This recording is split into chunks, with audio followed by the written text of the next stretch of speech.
Class is in session on reading the Ultimate Guide to Warhammer, and today we are doing Tzeentch and the Demons of Tzeentch. And I am very proud to say that I can finally pronounce that correctly, because that pronunciation does not go with the spelling. Anyways, let's get into it. Tzeentch is known as the Changer of Ways, Architect of Fate, Master of Magic, the Great Conspirator, and 1,000 other titles.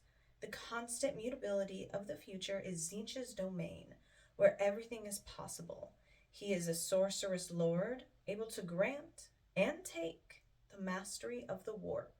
From within the crystal labyrinth of his impossible fortress, he looks out across all time and space, plotting the rise and fall of empires and heroes, feeding the hopes and ambitions of mortals only to feed onto their despair when dreams dashed and lives ruined.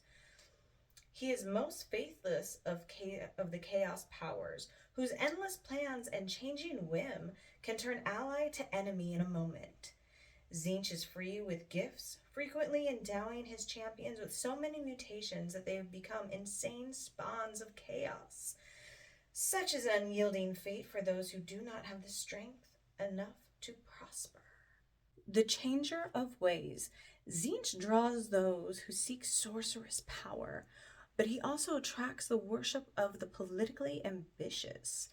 Such magisters and champions seek to become lords and ladies of influence, but inevitably by their own plans become merely a part of Tzeentch's endless scheming.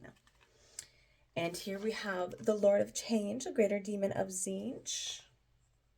And on to the demons of Tzeentch. Very nice and colorful.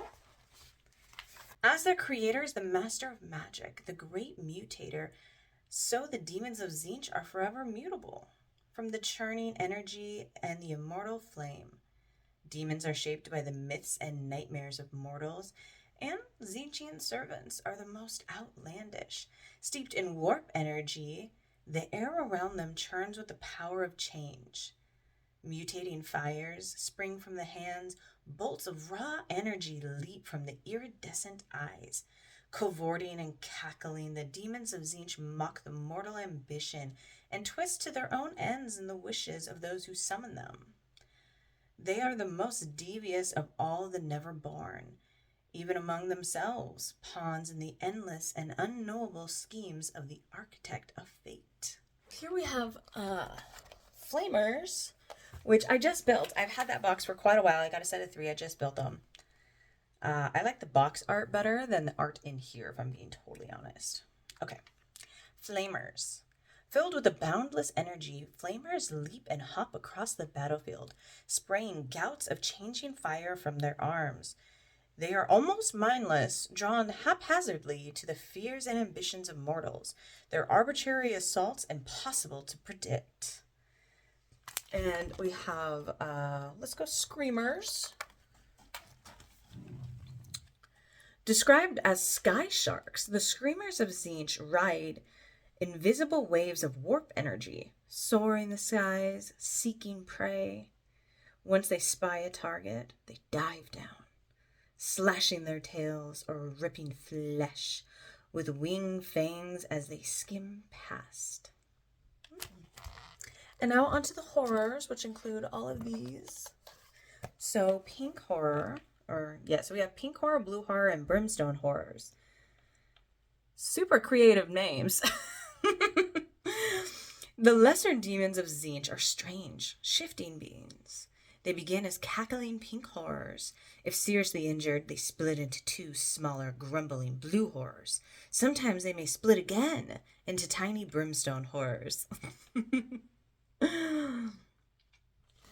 And on to the next page. Time does not flow in the warp as it does in real space. Past, present, future overlap and intertwine. To demons, the mundane progression of linear time is no obstacle, and the demons of Tzeentch are often consulted as oracles to speak as what has come to pass and what will be. Answers from such diviners should be treated with caution, though, lest they become self-fulfilling prophecies at the listener's expense, for the demons are the children of God. gods and despise being subject to the command of mortals. Changecasters. He's got a moon for the face. I've never seen that model in person. That looks kind of cool. Sickle moons are the common symbol of Tzeentch.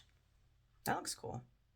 That would actually be really, really cool to dry brush the crap out of. Okay. Changecasters. The heralds of Tzeentch are sometimes referred to as Changecasters. They are masters of the mutating force of chaos, turning their victims into sprawling, multi-limbed spawn.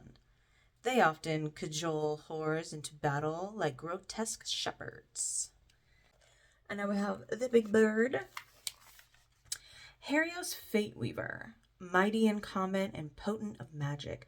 The Lord of Change are Tzeentch's greater demons. Perhaps most powerful of all is Kairos Fateweaver, Oracle of Tzeentch, whose two bickering heads can see across time and space.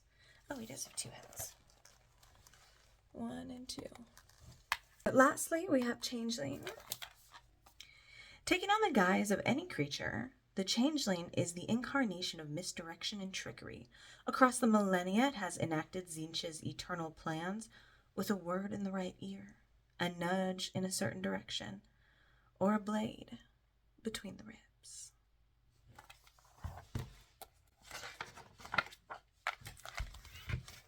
And that is all for the Demons of Tzeentch. Now, this is the ultimate guide to Warhammer. However, I am looking into the core book because I feel like that might have a little bit more lore instead of just like, here's the demons.